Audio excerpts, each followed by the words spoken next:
Sehr geehrter Herr Generalsekretär, lieber Jens, schön, dich heute wieder in Berlin willkommen zu heißen.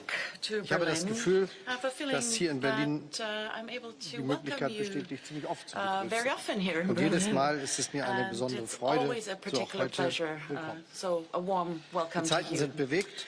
Seit dem Überfall Russlands auf die Ukraine vor bald 21 Monaten ist die NATO kontinuierlich dabei, auf diese neue Herausforderung zu reagieren. Es geht darum, unsere gemeinsamen Verteidigungs- und Abschreckungsmöglichkeiten im Bündnis zu stärken. Auch Deutschland tut viel, um die Verteidigungsfähigkeit des Bündnisses zu erhöhen.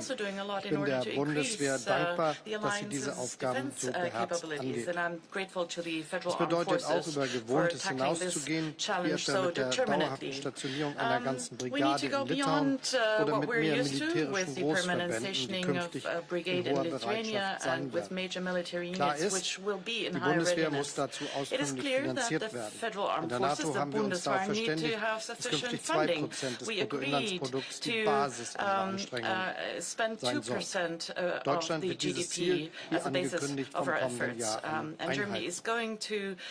Der Schutz unseres Landes ist aber nicht allein Sache der Bundeswehr. Our country, however, is not only a matter pertaining to the federal armed forces. All players of our society are needed. And that also means that we need to strengthen our resilience. It's about the protection of critical infrastructure, our pipeline and piping systems, and also protecting crucial lines of communications.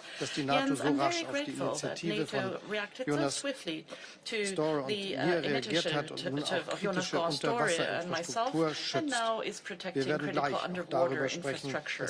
We are going to talk about this in our meeting, what needs to be done here. NATO also is a guarantor of security in the Western Balkans, in Kosovo through KFOR. Germany is participating in this mission with the armed forces. The tensions in the most recent days have illustrated how important this presence is, and that KFOR needs to be in a position to react appropriately to all developments. The situation in Ukraine, in the Middle East, and in the world as a whole is going to be on our agenda of today's meeting. And NATO is going to be able to celebrate its 75th anniversary next year, and we will have an anniversary summit in Washington.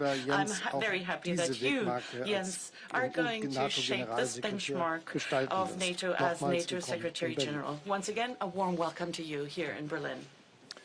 Chancellor Scholz, dear Olaf, thank you for once again hosting me here in Berlin. It's always a pleasure to be here and to meet with you, especially on this important day, both for Germany and for Europe. And thank you for your leadership and commitment to NATO.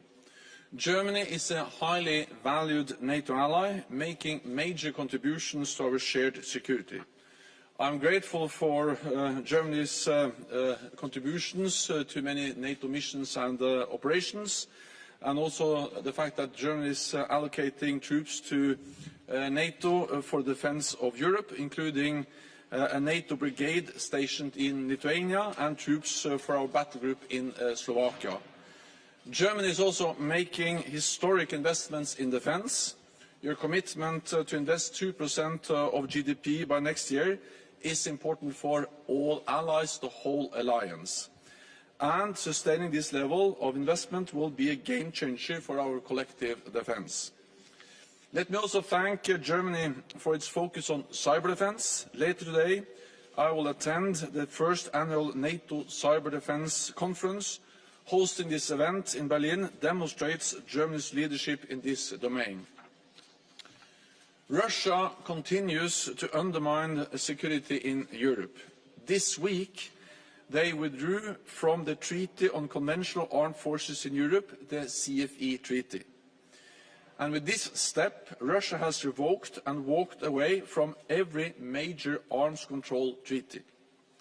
Earlier this year, Moscow suspended its participation in the New START agreement, the last pact regulating the number of nuclear weapons between the United States and Russia. And a few years ago, Russia's violation of the Intermediate Nuclear Forces Treaty, INF, rendered this treaty null and void. This is a pattern of reckless behavior, and it makes the world more dangerous. NATO remains fully committed to arms control, disarmament and non-proliferation, and we call on Russia to play a responsible role. At the same time, Russia continues its brutal war in Ukraine. We must continue to give the Ukrainians the weapons they need to stay strong on the battlefield today, so they can be strong at the negotiating table tomorrow. Germany is providing critical support from Marder and Leopard tanks to IRIS-T and air defences and munitions. These contributions help Ukraine defend its freedom and they help keep Europe safe. And Germany is actually the second largest supporter to Ukraine among NATO allies, only next to the United States. Finally, we will discuss the situation in the Middle East and Israel's response to Hamas' horrific terrorist attacks last month.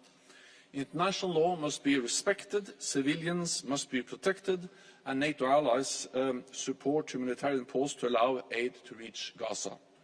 The suffering we have seen in recent weeks reminds us once again that we must not give up work for a lasting, peaceful political solution. The war in Gaza must not turn into a major regional conflict. Iran and Hezbollah must stay out of this fight. So, Chancellor Scholz, dear Olaf, once again, thank you so much for hosting me. Schönen Dank.